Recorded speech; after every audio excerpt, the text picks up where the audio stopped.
The relentless hum of Washington, D.C., a city perpetually abuzz with the silent whir of influence and the distant echo of policy debates, felt a world away from the unassuming quiet of the daily grind, a small, independently owned coffee shop nestled in a bustling, yet remarkably diverse, neighborhood. At precisely 7:17 a.m., long before the Capitol truly stirred to life, director Alani Dubois, a woman whose name alone commanded hushed reverence in the most secure corridors of power, sat alone at a chipped formica table. Her presence was a deliberate contradiction to her immense authority as the Director of Homeland Security, a role that positioned her at the very epicenter of national security and intelligence. She wore a simple, unadorned charcoal gray pantsuit, a crisp white blouse, and practical, low-heeled black pumps, an outfit that spoke of quiet competence rather than overt power. Her natural hair, typically pulled back in a neat, no-nonsense bun for official engagements, was casually tied in a loose braid, framing a face that, despite the weight of her responsibilities, held an almost serene composure. This was her sanctuary, a deliberate counterpoint to the bulletproof glass and coded silence of her executive office. Here, amidst the gentle clatter of ceramic mugs, the rhythmic hiss of the espresso machine, and the low murmur of morning commuters, Alani found a semblance of anonymity, a precious commodity in her highly visible life. She wasn't just observing, she was listening, absorbing the unfiltered rhythms of everyday life, a grounding exercise that kept her connected to the very people she swore an oath to protect. While the world believed her to be ensconced in secure bunkers, making life-or-death decisions, she was here, sipping chamomile tea, a seemingly ordinary black woman blending effortlessly into the tapestry of urban life. Yet, beneath the calm facade, her mind, a finely tuned instrument of strategic thought, was actively processing. Her tablet, propped subtly beside her mug, displayed a complex cybersecurity threat matrix, intricate lines of code and data flow, a silent, swirling vortex of potential global disruptions. She preferred the analog world of a physical notebook for her most critical insights, jotting down cryptic notes in a personal shorthand known only to her. Her eyes, dark and perceptive, swept over the faces around her, a young student buried in textbooks, an elderly couple sharing a croissant, a construction worker grabbing a quick coffee. Each glance was a silent study, a subtle assessment of vulnerabilities and strengths, a habit ingrained from years of national service.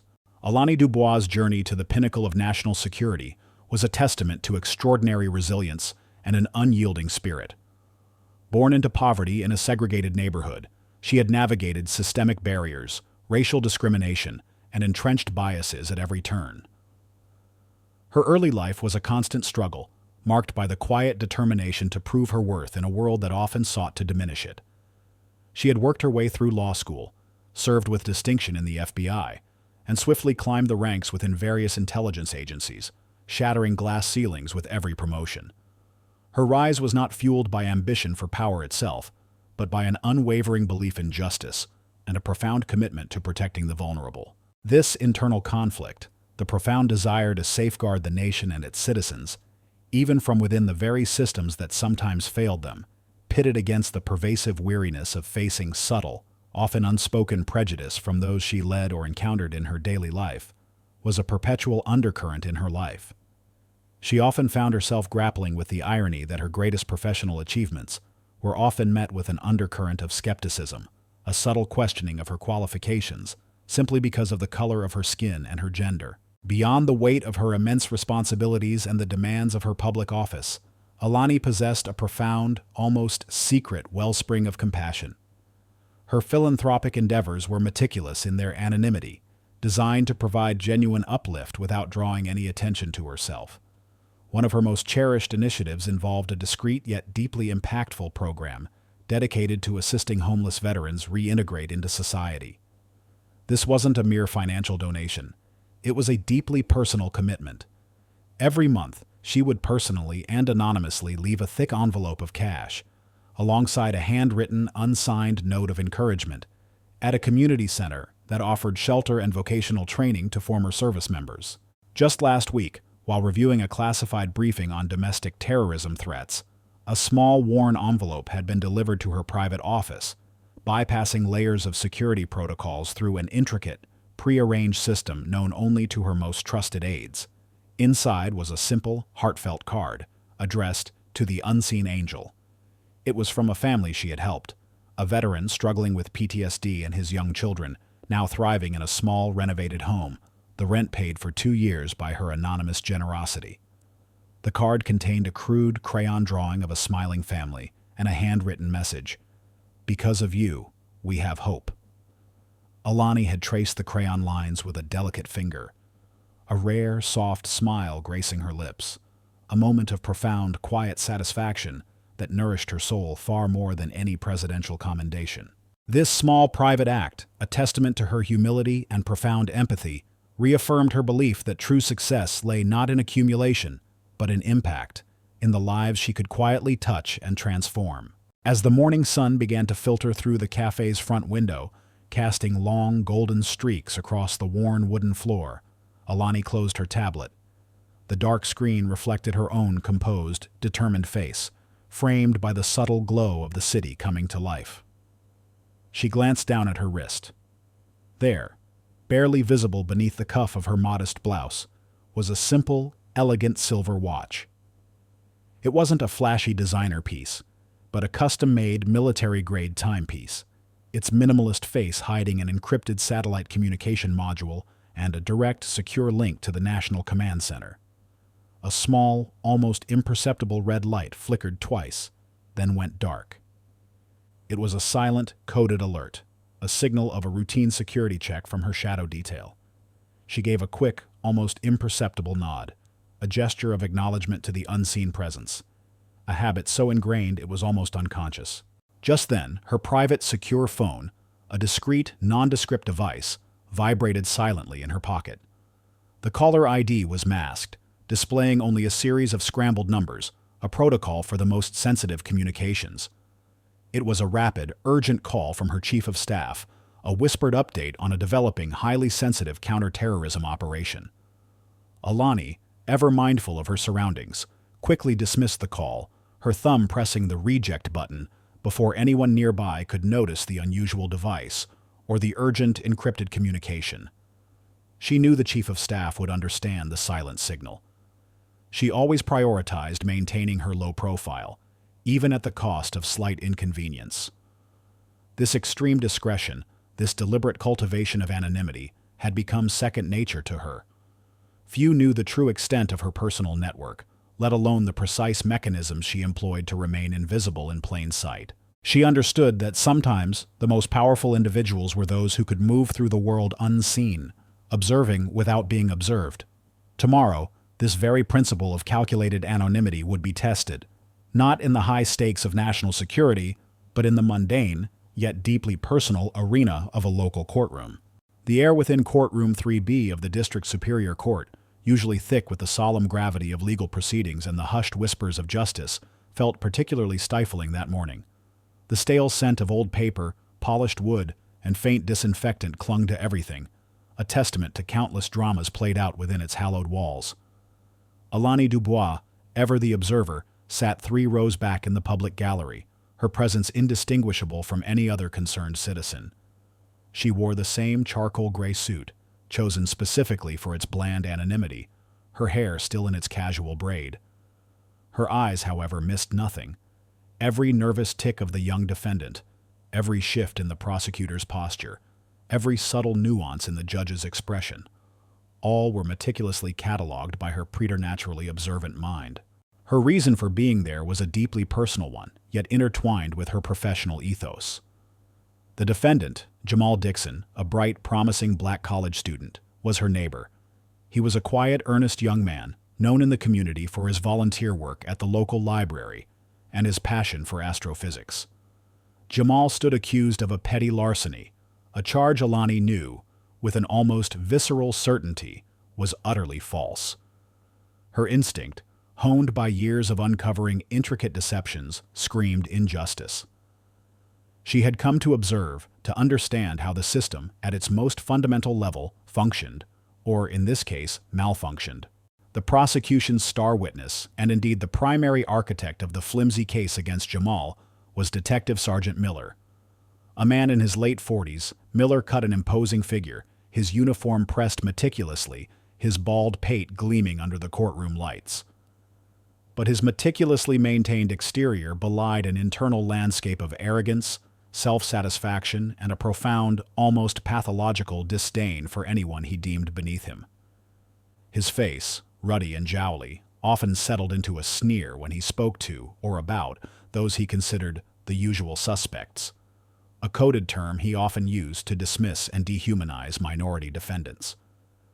Miller believed himself untouchable, a paragon of law enforcement, and his history, meticulously researched by Alani through unofficial channels, revealed a pattern of solved cases, built on dubious evidence and coerced confessions, all expertly swept under the rug by a complicit internal affairs system that valued conviction rates over justice. He was a master manipulator, cloaking his prejudices in the guise of professional rigor. His smug satisfaction, as he recounted a fabricated narrative designed to ensnare Jamal, grated on Alani's nerves like fingernails on a chalkboard. The defense attorney, Ms. Rachel Green, was a young, earnest public defender. Her spirit was willing, but her experience was clearly lacking. Her voice, though firm, trembled slightly as she cross-examined Miller, attempting to poke holes in his testimony. Rachel, a recent law school graduate, possessed a burning sense of justice, a stark contrast to the jaded cynicism that often permeated the legal system. She genuinely believed in Jamal's innocence and fought passionately, but she was outmaneuvered at every turn by Miller's practiced evasiveness and the subtle, almost imperceptible nods of complicity from the prosecution. Alani watched Rachel with a mix of admiration and quiet frustration, recognizing the raw, untapped potential in the young lawyer, but also the daunting odds she faced against such an entrenched system. During Rachel's cross-examination, as she pressed Miller on the inconsistencies of his forensic evidence, Miller's composure began to fray. He smirked, visibly annoyed by the persistent questioning from a junior attorney. His voice, already laced with thinly veiled contempt, grew sharper. "Look, counselor," he drawled, his eyes sweeping over Rachel's earnest face, then dismissing her with a dismissive wave of his hand. "You public defenders always think you're so clever, don't you? Always trying to twist things. The kid's guilty. We both know it. He fits the profile. Always does." The last sentence was delivered with a heavy, insulting implication, a subtle yet unmistakable reference to Jamal's race. Alani's grip on the armrest tightened almost imperceptibly. Her internal radar, honed by years of navigating subtle and overt biases, began to blare. This wasn't just frustration. It was a clear display of discriminatory behavior, fueled by preconceived notions about who belonged in a courtroom as a defendant. As Rachel, visibly flustered but refusing to yield, pressed on, Miller's eyes swept across the public gallery. His gaze, laced with a casual, almost unconscious disdain, flickered over Alani. He saw a neatly dressed black woman, seemingly ordinary, and dismissed her as irrelevant. He then exchanged a quick, knowing glance with a uniformed patrolman, Officer Jenkins, seated a few rows behind Alani. Jenkins, a burly officer in his late 30s, had a reputation for being a loyal subordinate to Miller, often mirroring his superior's prejudices, albeit with less overt malice. Jenkins, catching Miller's eye, offered a subtle, almost imperceptible smirk, a silent acknowledgement of their shared contempt for the defendant and the type he represented. Miller, emboldened by Jenkins's silent complicity, then leaned closer to the microphone, ostensibly addressing Rachel, but his voice carried, deliberate and theatrical, meant for the entire courtroom to hear. "Honestly, counselor," he scoffed, his gaze still sweeping dismissively over the gallery, momentarily settling on Alani. "It's always the same. They always look the same. You try to help these people, but they just don't get it. They keep falling back into old habits. It's in their nature, I guess." His words, delivered with a smug, self-righteous air, were thinly veiled racial slurs, designed to dehumanize Jamal and, by extension, anyone who resembled him. The implication was clear. Jamal's guilt was inherent, rooted in his race, not in any actual evidence. A collective gasp rippled through the gallery, quickly stifled by the rigid formality of the court. Even Judge Harrison, a seasoned, albeit often weary, white judge in his late 60s, who had initially seemed bored and inclined to trust the police's narrative in minor cases, stirred uncomfortably on the bench. He rapped his gavel lightly, his brow furrowed. "Detective Sergeant Miller, watch your language. This is a court of law, not a soapbox." His voice was tinged with annoyance, but lacked true conviction. He seemed more concerned with maintaining decorum than with addressing the underlying racism. Miller, however, merely offered a condescending shrug to the judge, a dismissive gesture that conveyed both his contempt for the proceedings and his utter certainty that he would face no real consequences. He then turned his full attention back to Rachel, his lips curling into a sneer. "With all due respect, Your Honor, I'm just stating facts. Some people just don't fit into decent society. It's a pattern we see every day." His eyes, cold and dismissive, once again swept over Jamal, then lingered on Alani in the gallery, as if to underscore his prejudiced point. Alani's internal alarm bells, already ringing, now screamed. This wasn't just rudeness. It was a brazen, public act of discrimination, a chilling abuse of power in a place where justice was supposed to be blind. It was a direct affront to Jamal's dignity, to Rachel's earnest efforts, and to the very principles of fairness that Alani had dedicated her life to upholding. Her hands remained casually in her lap, but her gaze hardened, a flicker of cold, absolute resolve hardening behind her eyes. This wasn't just about Jamal anymore. This was about the insidious rot within the system, the blatant disregard for justice, the casual cruelty inflicted by those sworn to protect. To allow this to stand, to retreat into her anonymity, would be to betray not just herself, but every single individual who had faced similar indignities, every vulnerable person whose voice had been silenced by the very institutions meant to serve them. This was her point of no return. The quiet observer had reached her limit. Justice, she decided, would begin right here, in this courtroom, not in the shadows, but in the glaring light of public scrutiny. She would not back down. The oppressive silence that followed Detective Sergeant Miller's thinly veiled racial slurs in Courtroom 3B was heavier than the humid courtroom air, suffocating the last vestiges of casual legal procedure. His triumphant, condescending smirk, just moments before directed at Jamal and Rachel, solidified on his face, a grotesque mask of self-righteous bigotry. Officer Jenkins, seated behind Alani, still wore his subtle, shared smirk, a silent echo of his superior's disdain. Even Judge Harrison, usually a figure of calm authority, appeared momentarily stunned, his gavel frozen mid-air, a silent testament to the raw, unadulterated prejudice that had just been unleashed. The collective discomfort in the gallery was almost palpable, a thick, suffocating cloud of unspoken outrage. Dr. Alani Dubois, however, remained outwardly impassive. Her earlier anonymity, her carefully constructed deference, had vanished as if shed with an unwanted skin.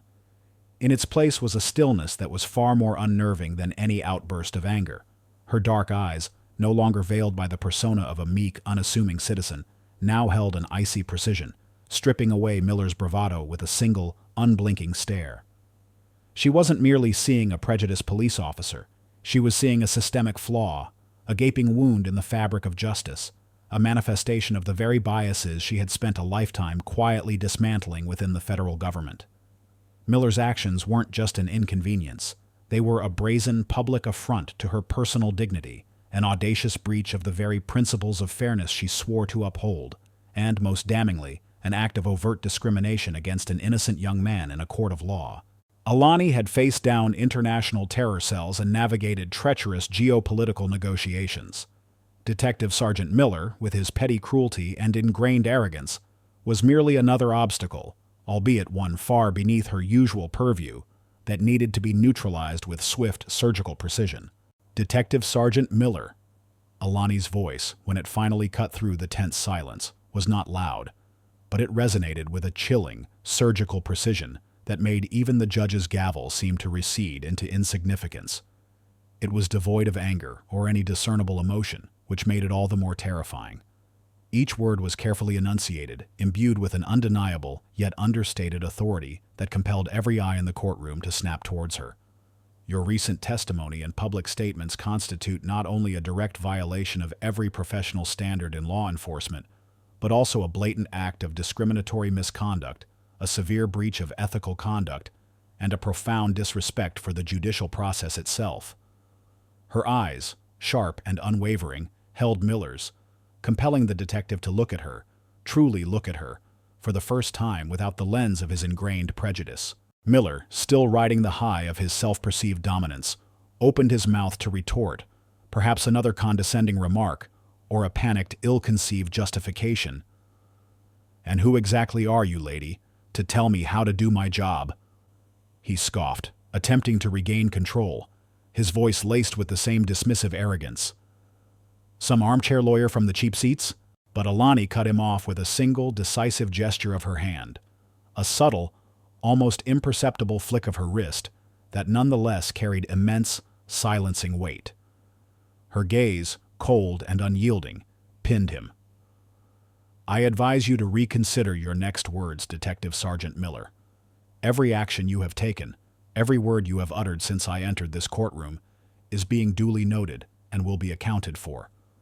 Furthermore, you are already in severe violation of numerous clauses within your department's code of conduct and, I assure you, federal statutes. Do you understand the gravity of what you have just done?" Miller's face, which had been pale with a mix of confusion and indignation, now flushed scarlet, then drained again to an ashen gray. He tried to force a dismissive laugh, a scoff, but it died in his throat, strangled by a dawning, profound terror. The cold steel in Alani's gaze was unsettling. It was the look of someone who saw through him, not just to his petty cruelty, but to the deeper, systemic rot beneath. The casual power he wielded over ordinary citizens had just evaporated, replaced by a terrifying sense of his own vulnerability. He shifted uncomfortably on the witness stand, his hands visibly trembling. Then, with a deliberate, almost ritualistic movement, Alani reached into her simple, unassuming black handbag. The entire courtroom seemed to hold its collective breath, wondering what mundane object she might produce, a forgotten tissue, perhaps, or a complaint form she intended to fill out. Her hand emerged clutching a slim, dark leather card holder. It was an unassuming object, one she carried with her constantly, a quiet repository of her true identity, a testament to her unyielding control. She unfastened the magnetic clasp of the card holder with a soft, almost imperceptible click. Her fingers, nimble and practiced from countless rapid identifications of classified documents, slid out a gleaming object. It wasn't a mundane driver's license. It wasn't a standard police ID badge. It wasn't even a typical corporate employee card. Under the harsh, overhead fluorescent lights of the courtroom, a platinum card, meticulously engraved, flashed, its polished surface reflecting a blinding glint. Adjacent to it, nestled securely in a clear plastic sleeve within the holder, was another, equally imposing credential. Emblazoned clearly on its face, beneath the elegant, stylized eagle seal of the Department of Homeland Security, were the words, "United States Department of Homeland Security, Director, Alani Dubois, National Command Access." Below that, a discreet yet clearly visible holographic security strip shimmered, a silent invitation to immediate, verifiable authentication by any federal agency. It was a credential that granted her unrestricted access to the most sensitive national security operations, unquestionable authority over myriad federal assets, and the power to demand compliance from any contracted entity operating under her purview. Alani did not speak. She simply held the card holder aloft, her arm steady, her expression unreadable. She held it just for a few seconds, long enough for the light to catch it, long enough for its stark, undeniable authority to sink into the collective consciousness of the courtroom. Detective Sergeant Miller, Officer Jenkins, Judge Harrison, Ms. Rachel Green, and the stunned reporters scrambling in the back rows. A collective gasp swept through the small group, quickly followed by a profound, almost terrifying silence. The court reporter stopped typing. The judge's gavel clattered to the bench. The snickers from Officer Jenkins died abruptly, choked off by dawning horror.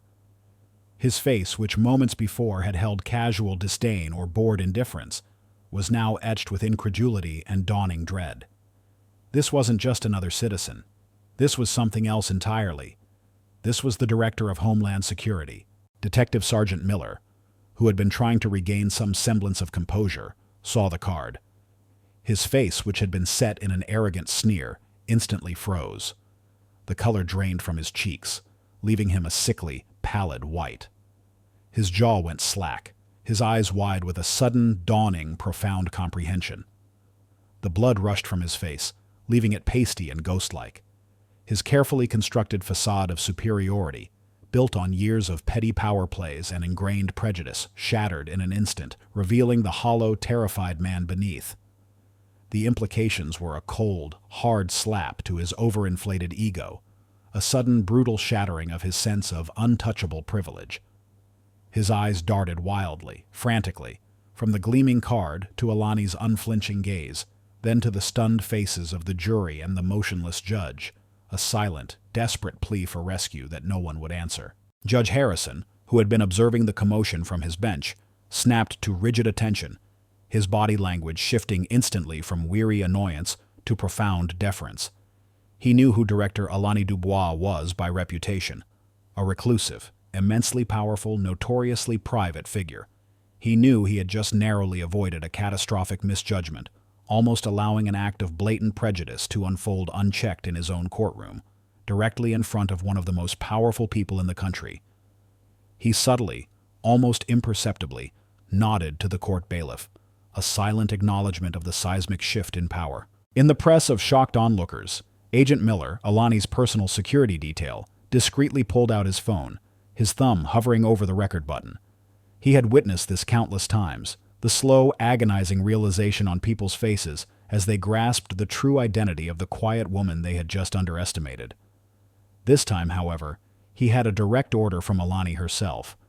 Document everything. He began to record, ensuring every word, every contorted expression, every flicker of fear was captured. The bailiff, sensing the gravity of the moment, quickly ensured no other recording devices were present. But Agent Miller's was encrypted and unnoticed. Alani, having allowed the card's profound significance to fully register with Miller, Jenkins, and the stunned courtroom, slowly, deliberately, returned it to her cardholder, tucking it away with the same practiced ease with which she had produced it. The brief flash of platinum was gone, but its indelible impact lingered, a cold, hard truth that had irrevocably reset the entire dynamic of the courtroom. The air, once thick with Miller's contempt, was now heavy with his terror, and a building wave of quiet, almost reverent respect from the observing Judge Harrison and the stunned, grateful face of Rachel Green. "Detective Sergeant Miller," Alani stated, her voice returning to its calm, judicial cadence, but now imbued with an undeniable, steely edge that had been absent before. "Your outburst, your derogatory remarks, your blatant discriminatory actions, and your gross professional misconduct constitute a severe breach of conduct, gross professional misconduct, and a clear violation of federal civil rights statutes. You are now formally relieved of duty, effective immediately, pending a full federal investigation. And let me be perfectly clear. Your employment with this police department, and indeed, your future in any form of law enforcement, is, as of this moment, over." She paused, allowing her words to sink in, their weight crushing Miller's last vestiges of defiance. She then turned her gaze to Officer Jenkins, his face now pale with fear. "As for you, Officer Jenkins," Alani continued, her voice unwavering, "your unprofessional behavior, your participation in Detective Sergeant Miller's discriminatory actions, and your failure to uphold the basic tenets of respectful service and ethical conduct mean that you are also placed on immediate administrative leave, pending a comprehensive internal investigation by the Department of Homeland Security." She paused, her eyes piercing Jenkins. "You will cooperate fully or face far graver consequences." Her gaze finally rested on Ms. Rachel Green, the young public defender, who looked utterly bewildered. Then a profound gratitude washed over her face. Alani's expression softened infinitesimally, a subtle nod of acknowledgement. "Ms. Green," she said, her voice gentler, "your client, Mr. Jamal Dixon, is innocent. I will personally ensure that this unjust prosecution is halted immediately, and that all false charges against him are expunged. Furthermore, I believe your dedication to justice, even against overwhelming odds, speaks volumes. You will be hearing from my office regarding future opportunities." Rachel's eyes widened, a flicker of bewildered relief and awe washing over her face. Alani then turned back to Detective Sergeant Miller, who was trembling visibly, his face contorted in a silent plea. "Detective Sergeant Miller," Alani concluded, her voice low and utterly devoid of mercy. "You have just ensured that not only your employment, but your entire career in law enforcement is over. Your contempt has served only to expose yourself and the rotten culture you represent. Now, step down from that stand and await the federal agents who will be taking you into custody." The initial confrontation was over, and the tables had not just turned. They had been flipped with a devastating, undeniable force, setting in motion a cascade of consequences that Detective Sergeant Miller, in his small-minded prejudice, could never have anticipated. Agent Miller stepped forward, his phone still recording, a silent, implacable witness to the swift dispensing of justice. The immediate aftermath within Courtroom 3B was a swirling vortex of stunned silence, rapidly morphing into barely contained chaos. Detective Sergeant Miller, a figure of pathetic indignity, was quickly and firmly escorted from the courtroom by two federal agents who had materialized from the back rows, their faces grim and unyielding. His bluster had dissolved into incoherent whimpers and panicked, desperate pleas. Officer Jenkins, his face ashen, was led away by two other agents for immediate administrative processing. The initial whispers of shock quickly escalated into a frantic murmur as news reporters, sensing a story far larger than a petty larceny, began to scramble, their cameras flashing, their microphones thrust forward. The air in the courtroom, thick with the residue of confrontation, slowly began to clear, replaced by a growing hum of anxious anticipation. Ava, however, felt no immediate triumph. The adrenaline that had surged through her veins during the unveiling was receding, leaving behind the cold, strategic clarity of a seasoned executive. This initial skirmish, though satisfyingly decisive, was merely the prelude. She knew with absolute certainty that Miller was a symptom, not the disease. The true battle lay ahead, against a deeply entrenched system that had allowed such blatant prejudice and lax operational oversight to fester within its ranks. She had to ensure that this incident, however dramatic, served as a catalyst for genuine, systemic change, not just a one-off dismissal. Her immediate priority was to reestablish control over the narrative and ensure that the district attorney's office, and indeed the entire local police department, understood the absolute gravity of their collective failure. She retrieved her discreet, secure phone from her pocket and issued swift, precise instructions to Agent Miller, her personal security detail, who stood by her, a silent, imposing presence. "Ensure Mr. Dixon is immediately released, and all charges against him are expunged from the record, fully and without prejudice. Secure all evidence related to this case, physical and digital. Notify the Attorney General's office. I want the Chief of Police and the District Attorney in a secure conference room at my command center in 30 minutes. This cannot wait." Just as Agent Miller nodded, already on his secure line, the imposing figure of Chief Thompson, the city's Chief of Police, strode into the courtroom. He was a man in his late 50s, broad-shouldered, with a stern, unyielding face that usually commanded instant respect. Today, however, his face was a tight mask of professional concern, tinged with barely concealed fury. He had clearly been alerted to the unfolding disaster.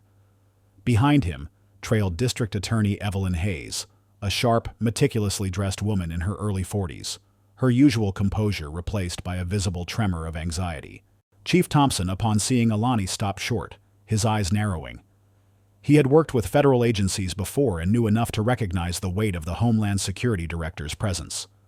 He approached her, his voice a low, terse rumble, devoid of his usual polished cordiality. "Director Dubois," he began, his tone taut with barely controlled exasperation, "my staff is reporting an extraordinary incident. Something about Detective Sergeant Miller, a public dismissal, and your presence. Can you enlighten me? This sounds highly irregular and potentially very damaging for my department." His tone was accusatory, implying Alani herself was the source of the irregularity and the public embarrassment. Alani's voice, however, remained calm, steady, and utterly unruffled. She chose her words with surgical precision, each one a calculated shot aimed at the systemic failures she had observed.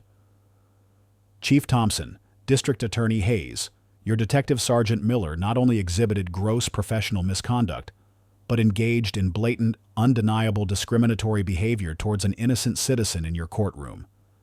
He verbally abused and publicly defamed Mr. Jamal Dixon, attempted to convict him on fabricated evidence, and openly defied my authority, all based on transparent prejudice.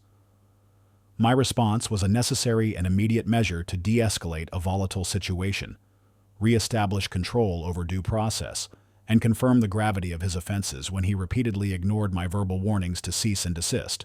Necessary? Or a highly irregular, perhaps even reckless display of authority that has now plunged my police department and the district attorney's office into a public relations nightmare? Thompson retorted, his agitation escalating, his carefully constructed facade of calm beginning to crack. Director Dubois, we operate by established protocols, by the meticulous rules of contractual agreement and professional discretion. This public dismissal, the scene it creates, do you understand the implications? Rumors are already swirling among other law enforcement agencies and with the local press that your actions were disproportionate, that you are unpredictable, that you acted out of personal pique, not professional necessity. We're already getting calls about potential lawsuits from Miller and the other officers, citing emotional distress and wrongful termination. His voice rose, tinged with a desperate edge. He was clearly feeling the pressure, trying to deflect blame and protect his department's image. Alani's grip tightened imperceptibly on her phone. The insidious whispers she had always quietly endured, the subtle dismissals of her competence due to her identity, the casual assumptions about her right to be in certain spaces, were now amplified, weaponized against her by a system desperate to maintain its biased status quo. She understood the precarious tightrope she walked. A black female director of Homeland Security, already navigating a predominantly white, male-dominated federal landscape, had just executed a maneuver that, in entrenched circles, would be seen as an outrageous breach of decorum, an unforgivable overstep. Her integrity, her hard-earned reputation, even her future collaborations within the broader law enforcement community, now hung by a single, fraying thread. The institutional inertia, the desire to maintain the status quo and avoid controversy, was a far more formidable opponent than Miller's petty tyranny. Chief Thompson, District Attorney Hayes, members of the committee, Alani interjected, her voice firm, cutting through his agitated monologue. My actions were in direct response to a criminal act, an act of discriminatory profiling and gross negligence regarding a citizen's fundamental rights.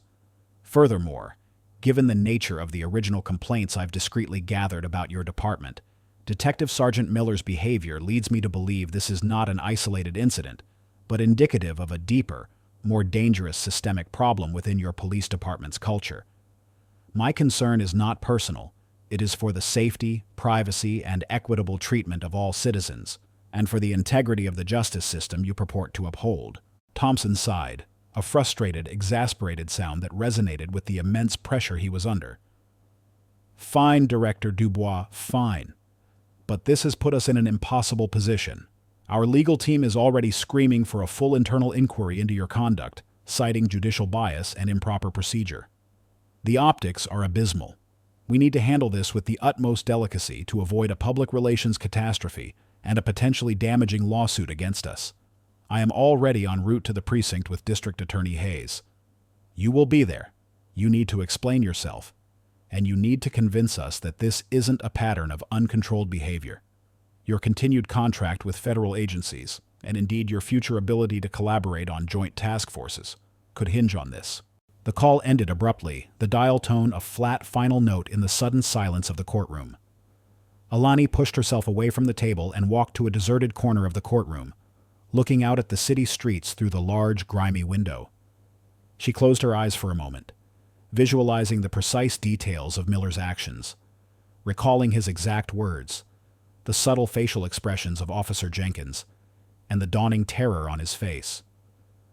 More importantly, she thought of Jamal, the innocent young man, and the countless other individuals, defendants and citizens alike, who had likely faced similar microaggressions and overt biases in their daily interactions within this seemingly impartial system. This was not just about one detective sergeant. It was about the culture of an entire organization. She opened her eyes, resolve hardening her jaw. She wouldn't just defend her actions. She would turn this crisis into an unprecedented opportunity. Miller's contempt, his open prejudice, had, ironically, been a gift. It had allowed Alani to publicly reveal a hidden aspect of her power, to hint at an expertise that went far beyond mere national security.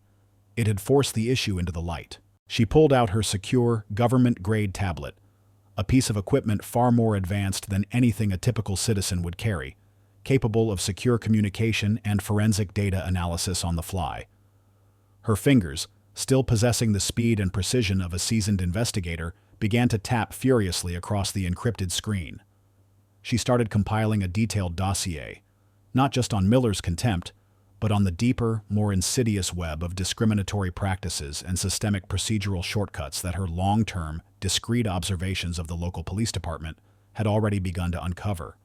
She would present it to Chief Thompson and District Attorney Hayes, not as a defensive explanation, but as a compelling, undeniable reason for her unprecedented actions. She would highlight the specific nuances of employee misconduct, the subtle evasions of ethical protocols, the ingrained culture of bias that an ordinary citizen might miss, but which screamed systemic failure to a mind as acutely perceptive as hers. She would argue that her prior experience, her unique perspective as a black woman in a position of immense power, was not a liability to be excused, but an indispensable asset in this specific case, and indeed for the future of ethical, equitable law enforcement. Her ultimate gamble. She wouldn't just ask for Miller's termination and a public apology. She would demand more. She would propose an expanded, nationwide investigation into law enforcement conduct and citizen discrimination, leveraging her unique methodologies and her considerable federal influence to identify similar patterns across the entire country. She would not allow herself to be silenced or sidelined. She would face the police department's highest authorities head-on, not as an aggrieved citizen seeking redress, but as an uncompromising force for change, ready to expose a deeper truth that threatened the very fabric of American justice. The integrity of the justice system, her own integrity, and the very concept of impartial, equitable law enforcement depended on it. She was, in this moment, isolated, but armed with a formidable intellect, an unshakable moral compass, and a hidden power that few truly understood. The gauntlet had been thrown, and Director Alani Dubois, the quiet, underestimated force, was ready to pick it up, not just for herself, but for every individual who had ever felt invisible, disrespected, or judged by those in positions of petty authority. The emergency high-stakes meeting room at the district police precinct, usually a bastion of subdued authority and hushed, almost reverent, legal discourse, now crackled with an almost palpable tension. The air was thick with the weight of expectation, simmering skepticism, and the faint, lingering scent of stale coffee that did little to cut through the pervasive anxiety. Chief Thompson, the city's meticulously dressed chief of police, his face a tight mask of professional concern, sat at the head of the polished conference table. Beside him sat District Attorney Evelyn Hayes, her usual sharp composure replaced by a visible tremor of apprehension. Arrayed around the table were other senior police captains and legal advisors, their expressions ranging from open curiosity to barely concealed disapproval, their collective concern etched deeply onto their faces. They represented the bedrock of the local justice system and were ready to dissect and interrogate Director Alani Dubois on her unprecedented actions in Courtroom 3B earlier that morning. Alani walked in, her stride composed, her posture unwavering, exuding a quiet confidence that seemed to absorb the room's ambient tension rather than succumb to it. She carried only her slim, secure government-grade tablet, its dark screen a stark contrast to the thick binders and legal pads usually present at such high-stakes corporate interrogations. She chose her seat, directly facing the array of executives, her gaze sweeping over each member, meeting their scrutiny with an unwavering, almost defiant resolve. She wasn't here to apologize for her actions. She was here to justify them, to expose a truth far more profound and dangerous than a single act of contempt, a truth that struck at the very heart of their operations. Chief Thompson cleared his throat, his voice formal, betraying none of the earlier agitation from their phone call, a carefully cultivated mask of professional decorum. Director Dubois, thank you for attending on such short notice. We are here to discuss the deeply concerning events of this morning's proceedings, concerning the case of Mr. Jamal Dixon, specifically, your unconventional response to our Detective Sergeant Miller and the highly unusual public display of your personal identification. The department requires a thorough, unvarnished explanation of your actions and the circumstances that necessitated them. We understand you felt aggrieved, but surely such drastic measures were unwarranted. His tone was polite, yet subtly condescending, clearly implying Alani had overreacted. Alani nodded, her expression resolute, betraying nothing. Chief Thompson, District Attorney Hayes, members of the committee, I understand your concerns regarding department decorum, operational procedure, and the public perception of the police department. My actions this morning were, indeed, unconventional, by design, but they were not impulsive, nor were they born of personal pique or a desire for theatrics. They were a direct, calculated response to a blatant, egregious assault on an innocent citizen's personal dignity, a severe breach of his privacy, and a fundamental disregard for the constitutional obligations that this police department has to its citizens. Her voice was calm, measured, utterly devoid of defensiveness, yet imbued with an undeniable, steely authority. Each word was carefully chosen, each phrase weighted with purpose. When a detective sergeant, in a position of public trust, openly mocks a citizen, attempts to convict them on fabricated evidence, and openly defies judicial authority, a mere verbal complaint, in that moment, would have been woefully insufficient to stem the tide of his defiance and the chilling effect it had on the integrity of your operations. My actions were a necessary escalation. District Attorney Evelyn Hayes interjected, her tone sharp, her eyes narrowed with a prosecutor's skepticism. She was less concerned with decorum than with legal liability. But a public dismissal, Director Dubois, of a seasoned detective sergeant, and administrative leave for another officer, that is an extraordinary, unprecedented measure for what appears to be a dispute with an employee. It could be perceived, and indeed is being perceived by our human resources and legal departments, as an unfair leveraging of your substantial federal influence against a lower-level employee. It sets a dangerous precedent. We are already dealing with a deluge of media inquiries and a formal grievance from Mr. Miller and the other officers alleging harassment, emotional distress, and wrongful termination. This is a significant liability. Her words hung in the air, a thinly veiled accusation, asserting the department's power and hinting at potential counteraction. This was the very hang-by-a-single-hair moment Alani had anticipated, the critical juncture where her true power and the fate of her mission for systemic change would be decided. The room leaned in, waiting for her defense, for her to falter, to show a flicker of regret or uncertainty. She took a slow, deliberate breath, the weight of not just her reputation, but the broader implications for the entire law enforcement community, pressing down on her. This was where she turned the tables. Respectfully, Chief Thompson, District Attorney Hayes, members of the committee, Alani began, her gaze unwavering, holding Ms. Hayes. My background, as many of you are aware, extends beyond national security policy. My tenure with the FAA's Special Investigations Unit, particularly within the Covert Operations and Financial Crimes Division, is not merely an affiliation or a personal dramatic flair. It is a deep, specialized expertise in identifying, infiltrating, and dismantling complex systemic failures and criminal enterprises that often hide behind seemingly mundane operational procedures. When Detective Sergeant Miller began to engage in abusive, racially charged, and utterly contemptuous behavior in your courtroom, openly mocking an innocent citizen, attempting to convict him on false pretenses, and openly insulting his presence, I observed patterns. Not just of individual misconduct, but of systemic obfuscation. Patterns of deep-seated prejudice and alarming procedural laxity that screamed of a broader, more dangerous problem within this police department's operational culture. She activated her tablet, its screen springing to life with a soft hum. With a practiced tap, She projected a complex, color-coded flowchart onto the large, wall-mounted screen at the head of the table. It was a dense, intricate diagram teeming with interconnected arrows, anonymous internal complaint codes, recurring procedural bypasses, encrypted financial anomalies, and even snippets of recorded conversations. Far more detailed and damning than anything presented in the department's internal audits or public reports. While observing this specific trial as a concerned citizen, my specialized training compelled me to look far beyond the superficial legal proceedings. Alani continued, her voice now morphing into the precise analytical cadence of a seasoned, unyielding investigator, the transformation palpable in the room.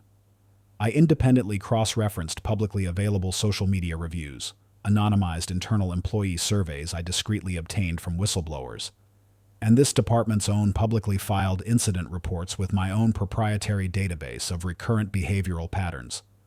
What I found were not isolated anomalies, gentlemen and ladies. I found a consistent, disturbing pattern. A pattern of discriminatory officers consistently arresting or targeting citizens based on arbitrary pretexts, often correlating with their appearance, ethnicity, or socioeconomic status.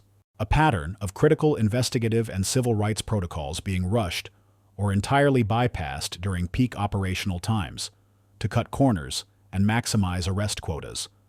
And a pattern of documented instances where citizen complaints, particularly those alleging discrimination or police misconduct, were systematically minimized, miscategorized, or outright dismissed by lower-level management, protecting problematic employees rather than addressing the core issues. She tapped the screen again, highlighting a series of interconnected nodes on the chart. Each node represented a specific date, a specific incident, a specific precinct, and a specific officer or management decision. The cumulative effect was damning, revealing a pervasive, toxic culture. These are not just isolated incidents of poor policing or employee disputes, she explained, pointing to various clustered nodes on the diagram, each one a red flag. This is a systemic, deeply ingrained cultural problem within this police department's operations, where discriminatory practices are either explicitly sanctioned, tacitly ignored, or outright enabled by a lack of proper oversight and accountability from leadership. Detective Sergeant Miller's contemptuous behavior this morning, his desperate and misguided attempt to deny me access to due process, was not just arrogance. It was a direct, calculated act to prevent us from uncovering this entire, much deeper network of systemic failures and discriminatory practices. As she spoke, Agent Miller, who had positioned himself discreetly near the door, activated a pre-recorded audio file. The room was suddenly filled with Detective Sergeant Miller's harsh, grating laughter from the courtroom, his dismissive words, "The kid's guilty. We both know it. He fits the profile. Always does." The recording continued, capturing Officer Jenkins's snickers and Miller's escalating insults, a chilling, undeniable soundtrack to Alani's precise exposition. The final damning audio clip was a conversation between Miller and a supervisor, recorded weeks earlier, discussing how to handle citizens who don't understand their place. A clear, coded reference to people like Jamal and, by extension, Alani herself. The committee members, initially skeptical, began to lean forward, their expressions shifting from doubt to intense, almost horrified fascination. Several instinctively pulled out their own pens, making rapid notes, their eyes glued to the complex, damning diagram on the screen and the horrifying audio playing in the background. Chief Thompson's jaw had dropped slightly, his usual composure dissolving as his eyes darted between the projected evidence, the live recording of his detective's bigotry, and Alani's unflinching face. District Attorney Hayes's usually impenetrable prosecutor's facade had cracked, revealing a flicker of genuine shock and dawning dread. They realized the immense legal exposure their department and office faced, not just from a citizen dispute, but from a potential class action lawsuit for systemic discrimination that Alani's evidence could fuel. "My direct action this morning, Chief Thompson, District Attorney Hayes," Alani concluded, her voice gaining a quiet, undeniable power that resonated through the room, silencing even the recording, "was not an act of intimidation designed for a lower-level employee. It was an immediate, non-verbal communication, precisely calculated and delivered at a critical juncture to Mr. Miller and to any other officer observing, that their contempt, their prejudice, and their systemic violations would not, under any circumstances, be tolerated. It was a precise, strategic decision to signal that they could not, and would not, escape accountability by belittling the citizen or attempting to obstruct an investigation. It was a clear, unambiguous statement that Director Alani Dubois knows exactly what is happening within your organization, and I am prepared to act. Not just for myself, but for every single individual who has been dismissed, disrespected, or discriminated against by your department. A profound, stunned silence filled the room. The committee members exchanged glances, a dawning realization spreading across their faces, chilling them to the bone. Alani hadn't just defended her actions. She had turned the tables completely, revealing a layer of systemic corruption and blatant civil rights violations they hadn't even suspected. Her unconventional action was now revealed as a stroke of strategic brilliance, born from an unparalleled expertise and a moral compass that pointed relentlessly towards true justice. She hadn't just reacted, she had preempted, observed, and now delivered an undeniable, devastating indictment. Then, Chief Thompson broke the silence. He slowly rose from his seat, his gaze fixed on Alani, his expression a mixture of awe, profound respect, and dawning dread at the implications. He looked utterly defeated, yet paradoxically, a strange sense of relief seemed to settle on his features, the relief of a festering wound finally exposed. "Director Dubois," he said, his voice husky with emotion, completely devoid of his earlier irritation and defensiveness. "You have not only clarified your actions beyond any reasonable doubt, but you have also, and far more significantly, unveiled a far graver, systemic threat to our operational integrity, our reputation, and indeed, our entire department.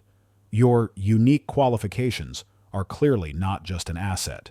They are, quite frankly, an indispensable necessity for this department's survival and, dare I say, its future." He turned to District Attorney Hayes and the other committee members, his voice now ringing with decisive, almost desperate authority. "Ladies and gentlemen, it is unequivocally clear to me that not only was Director Dubois' response entirely justified, but her insights and her continued oversight of this matter are absolutely essential. District Attorney Hayes, I want a full, unreserved public apology issued to Director Dubois and Mr. Dixon immediately. Furthermore, we will cooperate fully with any and all investigations she deems necessary. Every single officer from the ground up will undergo mandatory, rigorous anti-discrimination and citizens' rights training, overseen directly by Director Dubois' appointed team. We will launch an immediate, comprehensive internal audit into every aspect of our operations, particularly regarding citizen complaints and officer conduct under her direct supervision. And Detective Sergeant Miller, along with any other officers found to have engaged in similar behavior, will face not just termination, but criminal charges where applicable. His behavior and the systemic issues it exposed demand the full force of our legal and disciplinary action." A chorus of agreement, laced with murmurs of admiration and immediate calls for action, rippled through the room. The tide had turned completely.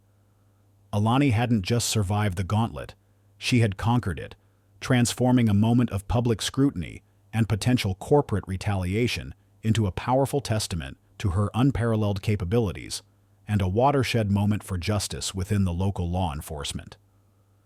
Her quiet resolve had pierced through layers of prejudice and complacency, exposing the truth for all to see. Meanwhile, back at the precinct, Detective Sergeant Miller, still reeling from the shocking revelation of Alani's identity, sat in a small windowless interrogation room, guarded by a grim-faced Agent Miller. His hastily summoned lawyer, a junior associate from the city's legal department, looked utterly defeated, already having received frantic, high-priority instructions from District Attorney Hayes. The initial charges of insubordination and wrongful termination now seemed trivial. News from the executive meeting room, carried by frantic phone calls and hushed whispers among the precinct staff, had begun to filter down. Blake's face, which had been ashen, now turned a sickly green. He could hear the distinct sound of more federal agents arriving, their authoritative voices and purposeful strides echoing down the corridor. He was no longer just dealing with a disgruntled citizen. His interrogation room door swung open, revealing two figures. A stern-faced, impeccably dressed federal agent from the Department of Justice, carrying a thick legal file, and, to Miller's utter horror, Director Alani Dubois herself, no longer in her casual suit, but now in a sharp, dark federal uniform, her eyes cold and resolute, utterly devoid of mercy. She held a warrant in her hand, not just for his immediate termination, but for a new, expanded list of potential federal charges, including civil rights violations, obstruction of justice, and potentially even corporate negligence related to the systematic discriminatory practices that Alani had meticulously documented within the police department. Detective Sergeant Miller, Alani stated, her voice calm, powerful, and utterly devoid of emotion, her face impassive. Effective immediately, the incident in the courtroom has escalated into a full-scale federal investigation. Your immediate termination from the police department is now a formality. Your contempt on the stand, your blatant discriminatory actions, and your gross professional misconduct merely expedited this process and revealed the deeper systemic issues we were already investigating within your organization. My background, as you now know, has equipped me to recognize precisely the kind of intricate, insidious prejudice and procedural neglect you and others have been orchestrating. Detective Sergeant Miller's face, which had been ashen, now turned a sickly, mottled gray. He tried to speak, his mouth opening and closing uselessly, but no words came out. The formidable Detective Sergeant, the man who had dared to mock and humiliate an innocent citizen based on his appearance, was utterly, completely broken. The laughter and sneers had ceased, replaced by the chilling silence of inevitable, uncompromising corporate and federal justice. His petty power, his perceived influence, his entire miserable world had just collapsed around him, brought down by the very woman he had so arrogantly scorned. The catharsis was complete. The seismic shockwaves of Director Alani Dubois' revelation and subsequent decisive actions in Courtroom 3B reverberated far beyond the confines of the local judicial district. The incident, witnessed by startled court personnel and quickly spreading via hushed, frantic phone calls among law enforcement circles, transformed from a mere local disturbance into a potent, system-shaking exposé. The image of Alani, calm and resolute, wielding her federal credential against the backdrop of Detective Sergeant Miller's crumbling arrogance, became a powerful, albeit privately circulated symbol. For Detective Sergeant Miller himself, the descent from his petty, self-appointed throne was as swift as it was absolute. Escorted from the precinct in handcuffs by federal agents, his once immaculate uniform now seemed to sag, a cruel mockery of his former, albeit limited, authority. The immediate termination from the police department was merely the first domino to fall. His public humiliation was quickly followed by formal federal indictments for obstruction of justice, gross professional misconduct, and, most damningly, civil rights violations stemming from documented patterns of discriminatory behavior. He faced a lengthy prison sentence, his bitter pleas for leniency falling on deaf ears. His downfall became a stark, chilling deterrent, a vivid reminder that no amount of prejudice or perceived status could outrun the long arm of federal law, especially when confronted by someone as unyielding and prepared as Director Alani Dubois. The ripple effect extended throughout the local police department, forcing a painful but necessary reckoning. The viral whispers, coupled with Alani's meticulously compiled dossier, a comprehensive indictment not just of Miller, but of a deeply ingrained corporate culture of negligence and subtle prejudice, ignited an inferno of citizen outrage and immediate regulatory action from the relevant state and federal oversight bodies.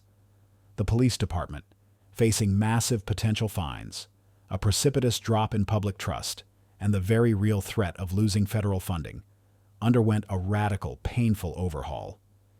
Executives implicated in turning a blind eye to the problematic culture were fired, systemic biases within their training and hiring programs were rooted out, and a new, comprehensive diversity and inclusion initiative was launched, monitored directly by Alani's now elevated influence within the Department of Homeland Security and the Department of Justice.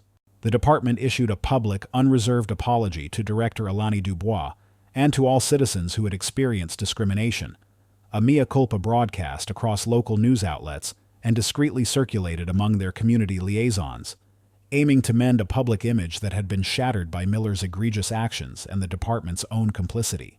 The ripple effect also reached those touched by the initial confrontation, transforming lives in unexpected ways. Jamal Dixon, the young college student, found his life irrevocably altered. Not only were all false charges against him immediately and permanently expunged, but Director Dubois personally ensured he received a full scholarship to any university of his choosing, allowing him to pursue his passion for astrophysics without the burden of legal debt or a tainted record. Jamal, profoundly impacted by Alani's intervention, dedicated himself to his studies, eventually earning a doctorate and becoming an advocate for STEM education in underserved communities, embodying the positive change Alani sought to inspire. His story became a powerful example of how one act of injustice, when confronted with courage, could lead to unexpected opportunities. Officer Jenkins, who had initially smirked alongside Miller, found his perspective irrevocably shifted. Witnessing Alani's calm, undeniable authority and the damning evidence she presented, he underwent a profound reevaluation of his own ingrained assumptions. He apologized to Alani personally, a quiet, sincere moment of humility at the precinct after Miller had been led away. Inspired by her unwavering commitment to justice, Officer Jenkins became an unlikely, yet powerful advocate for fairness within the police force. He actively pushed for mandatory diversity and sensitivity training for his colleagues, reporting subtle instances of profiling and ensuring all citizens, regardless of appearance, were treated with respect. He became a trusted point of contact for Alani's team whenever her operations touched down in the city, a testament to his genuine growth and newfound principles. He was eventually promoted, becoming a beacon of ethical policing within his precinct. Alani herself, however, felt no grand sense of personal triumph. The catharsis was internal, a quiet satisfaction that justice, often slow and circuitous, had been served swiftly and decisively. Her actions had cleared the air, demonstrating that true authority stemmed not from intimidation or prejudice, but from unwavering integrity and a profound commitment to justice. Her initial moniker, the Quiet Innovator, had now broadened. Whispers in the halls of power, from federal agencies in Washington, D.C., to local precincts across the nation, referred to her now as the architect of law enforcement justice, acknowledging her profound impact on systemic change within the intricate, often resistant world of public safety. She still maintained her disciplined routine, rising before dawn for Krav Maga, her mind as sharp and agile as her body. This wasn't merely about personal success. It was about ensuring that the scales of justice were balanced for everyone who dared to dream of safe, equitable, and dignified treatment under the law. Her work became a living testament to her belief that true progress wasn't just about catching individual wrongdoers, but about dismantling the flawed systems that enabled them. The executive committee of the police department, along with Chief Thompson and District Attorney Hayes, now chastened by their initial skepticism and profoundly impressed by Alani's strategic brilliance, issued an unprecedented internal memo.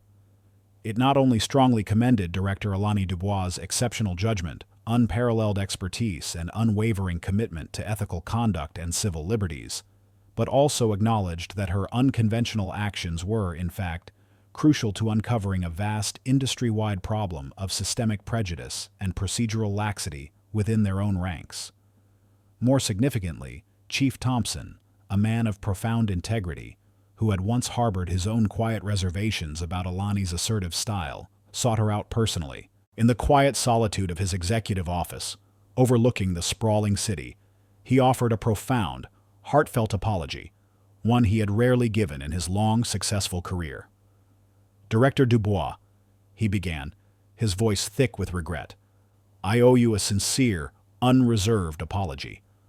My initial concerns about your methods, my preoccupation with maintaining external decorum and protecting the department's immediate interests, blinded me to the deeper justice you were pursuing. You saw what none of us did. Your integrity, your courage, and your extraordinary investigative skills are not just an asset to Homeland Security. They are, quite frankly, an absolute necessity for this department's future and for the entire law enforcement sector." He paused, his gaze now filled with profound respect, meeting hers. "You are truly a remarkable individual, Director Dubois. Your actions saved this department from a far greater crisis." This wasn't just an apology, it was a profound affirmation. Thompson, deeply impressed by her strategic brilliance and unwavering commitment, offered her a new, groundbreaking opportunity.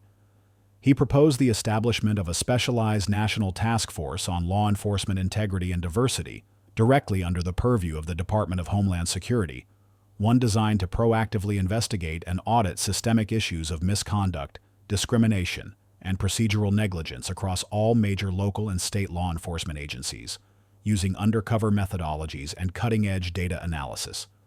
And he asked Alani to head it, granting her unprecedented autonomy, a significantly expanded budget drawn from federal contributions, and direct access to top-level resources to leverage her unique expertise to its fullest potential. This was more than just a collaboration. It was a recognition of her singular abilities, a chance to fundamentally reshape a critical, often insular aspect of the justice system, and extend her reach far beyond the confines of a single police precinct.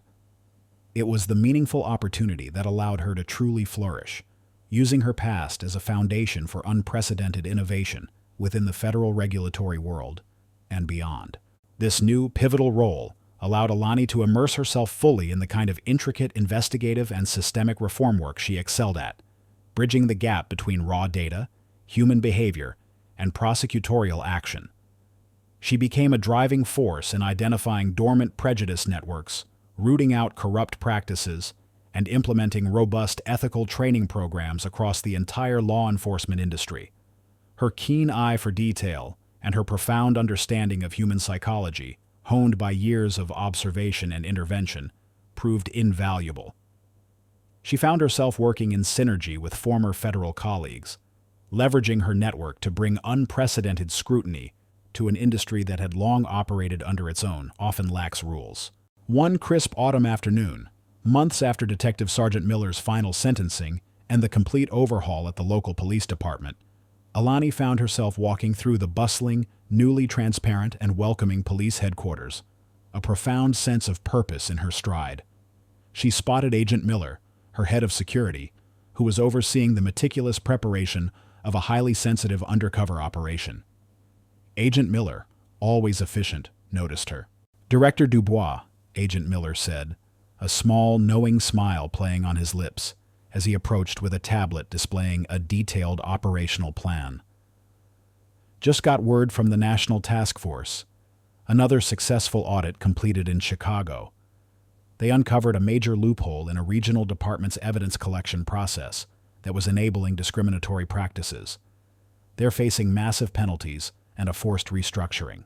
Alani nodded, a soft, content smile touching her lips, a rare sight for those who didn't know her well.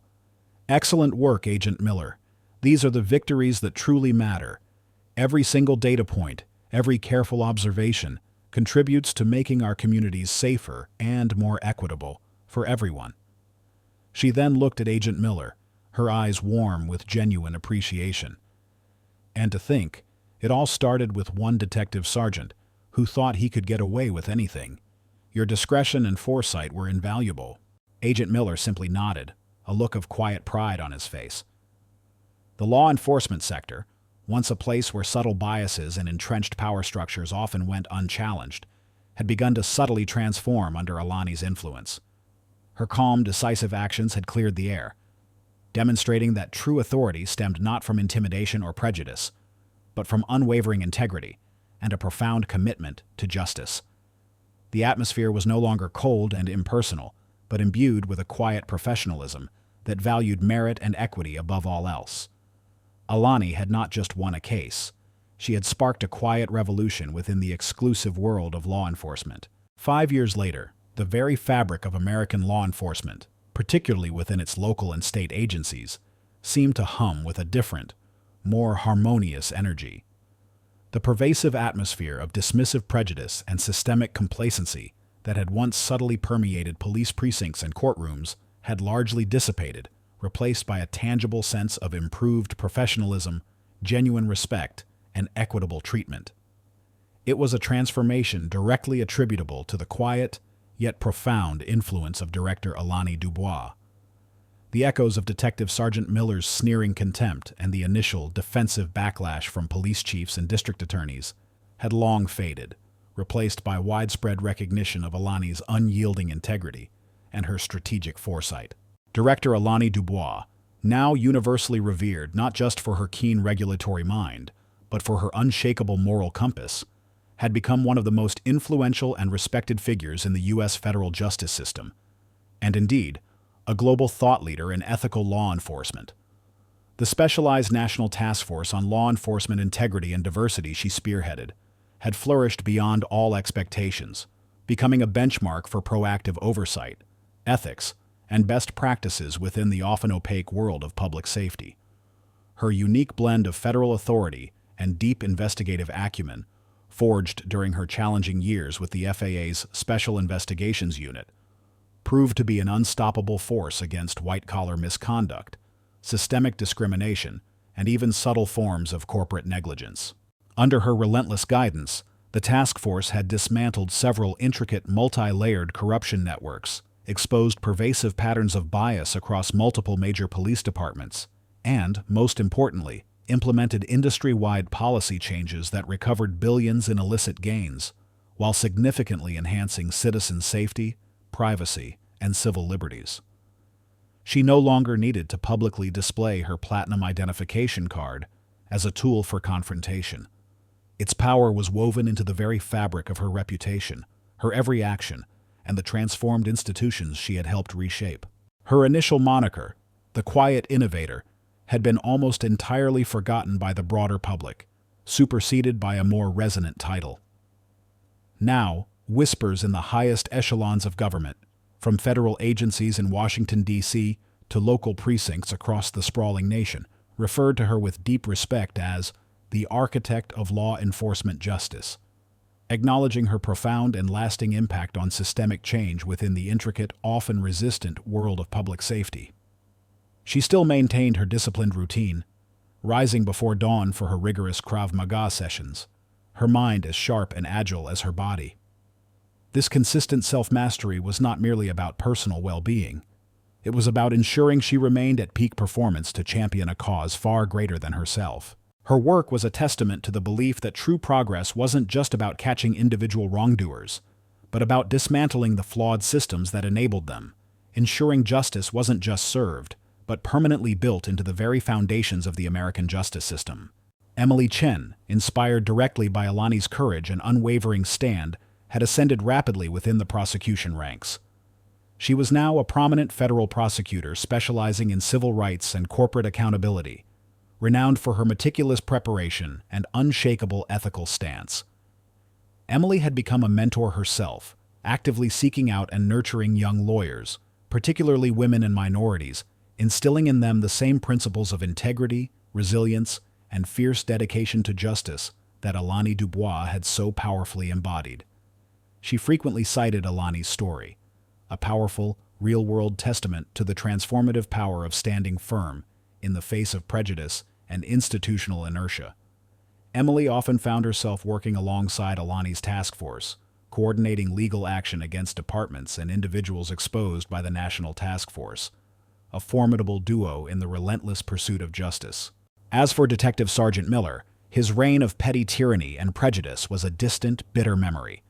He languished in a maximum security federal prison, his once immaculate uniform replaced by standard-issue prison garb, his contemptuous sneer utterly extinguished. His ill-gotten gains and any remaining personal assets were confiscated as part of his restitution for the significant damages incurred by the police department due to his actions and the subsequent forced restructuring. His downfall served as a permanent, chilling deterrent for other law enforcement personnel, a stark public demonstration that no one, regardless of their perceived status or ingrained biases, was above the law when the relentless pursuit of justice, spearheaded by Director Alani Dubois, was brought to bear. Alani's profound impact extended far beyond the immediate outcomes of her cases and investigations. Driven by a deep-seated desire to ensure that talent and integrity were never again overlooked or stifled due to prejudice, she personally established the Dubois Foundation for Justice and Opportunity. This national program provided comprehensive scholarships, intensive mentorship, and practical training for aspiring legal professionals and law enforcement specialists from underserved communities, actively encouraging them to pursue challenging careers within the FBI, the Department of Justice, and other federal law enforcement agencies, as well as within local police departments, promoting a new generation of ethical leaders. She frequently delivered keynote addresses at prestigious legal conferences, law enforcement summits, and university commencements, sharing her own story not as a tale of personal triumph, but as a compelling call to action for systemic change and a powerful reminder that every single individual had the power to contribute to a more just world. Her speeches resonated deeply, inspiring millions and fostering a new generation to champion justice with both sharp intellect and unwavering moral courage. On a crisp autumn afternoon, precisely 5 years to the day after the infamous courtroom incident, Alani sat in her meticulously organized, spacious office at Homeland Security headquarters, reviewing a new, groundbreaking policy proposal for mandatory anti-bias training across all federal, state, and local law enforcement agencies. A soft knock at the door, and her Chief of Special Operations, Agent Miller, entered, a stack of freshly organized, color-coded reports in his hand. Agent Miller, now an even more confident, exceptionally competent, and utterly indispensable part of Alani's inner circle, moved with a quiet efficiency and assuredness that completely belied his once strictly reserved demeanor. He had found his true purpose, thriving under Alani's direct yet empowering mentorship, having grown alongside her as she spearheaded industry-wide change. "Director Dubois," Agent Miller said, a small, knowing smile playing on his lips, as he approached with a tablet displaying a detailed operational plan. "Just got word from the National Task Force. Another successful audit completed in Chicago. They uncovered a major loophole in a regional department's evidence collection process that was enabling discriminatory practices. They're facing massive penalties and a forced restructuring." Alani nodded, a soft, content smile touching her lips, a rare sight for those who didn't know her well. "Excellent work, Agent Miller. These are the victories that truly matter. Every single data point, every careful observation, contributes to making our communities safer and more equitable for everyone." She then looked at Agent Miller, her eyes warm with genuine appreciation. "And to think, it all started with one detective sergeant who thought he could get away with anything. Your discretion and foresight were invaluable." Agent Miller simply nodded, a look of quiet pride on his face. The law enforcement sector, once a place where subtle biases and entrenched power structures often went unchallenged, had begun to subtly transform under Alani's influence. Her calm, decisive actions had cleared the air, demonstrating that true authority stemmed not from intimidation or prejudice, but from unwavering integrity and a profound commitment to justice. The atmosphere was no longer cold and impersonal, but imbued with a quiet professionalism that valued merit and equity above all else. Alani had not just won a case, she had sparked a quiet revolution within the exclusive world of law enforcement. If this story stirred your heart, if it reminds you that courage can alter destinies and that light always finds a path even in the deepest darkness, please leave a comment.